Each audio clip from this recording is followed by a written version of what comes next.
Jeffrey Epstein was not a tech founder, not a Wall Street celebrity, not a public business mogul. Yet he owned private jets, a private island, mansions in New York, Florida, and Paris, and moved in circles with billionaires, politicians, and royalty. So the question remains, how did Jeffrey Epstein actually make his money?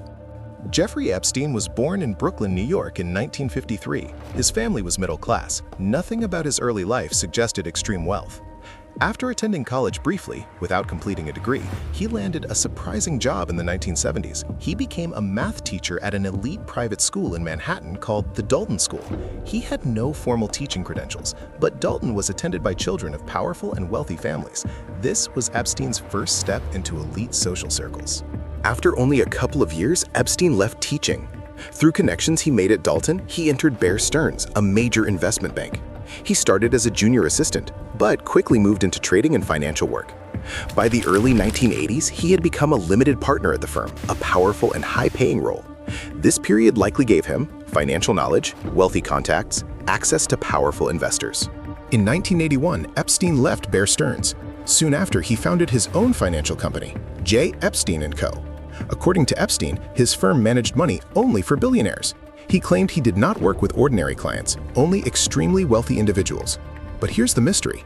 There were no public records showing how his firm operated. No clear investment funds, no typical Wall Street presence. His wealth became difficult to trace. One of Epstein's most important relationships was with retail billionaire Leslie Wexner, the founder of L Brands. Wexner reportedly gave Epstein financial control over large sums, power of attorney at one point, access to luxury properties, including a massive Manhattan townhouse. This relationship greatly increased Epstein's wealth and status. How he gained that level of trust remains unclear. By the 1990s and 2000s, Epstein lived like a billionaire. He owned a private jet, a private Caribbean island, multiple luxury homes.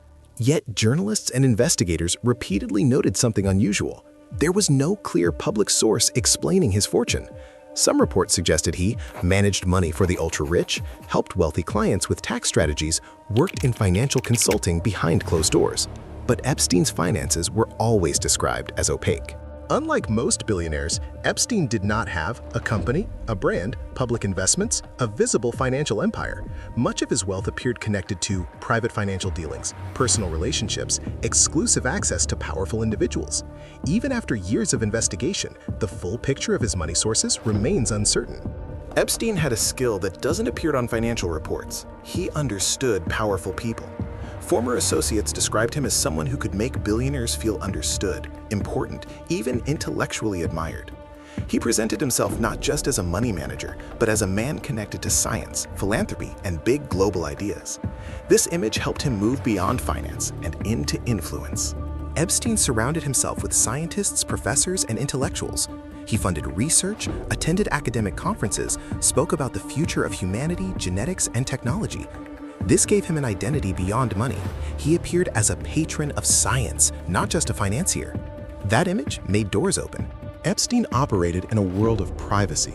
His business wasn't advertised. His clients weren't listed. Meetings happened in private homes, not offices. In elite circles, exclusivity increases perceived value.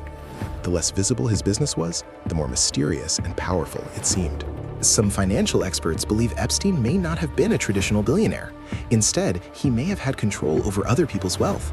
In high finance, controlling assets can create enormous influence, even if the money isn't technically yours. That control can open doors to properties, jets, and elite circles.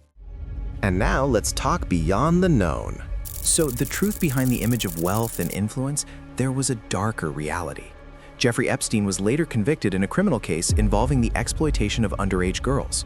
Investigations and court records showed a pattern of abuse, manipulation, and the use of wealth and social power to control victims. His money and connections did more than buy luxury.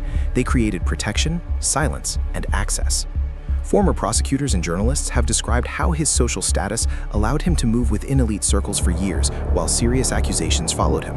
His rise was not just a financial mystery, it was also a story of power used in deeply harmful ways.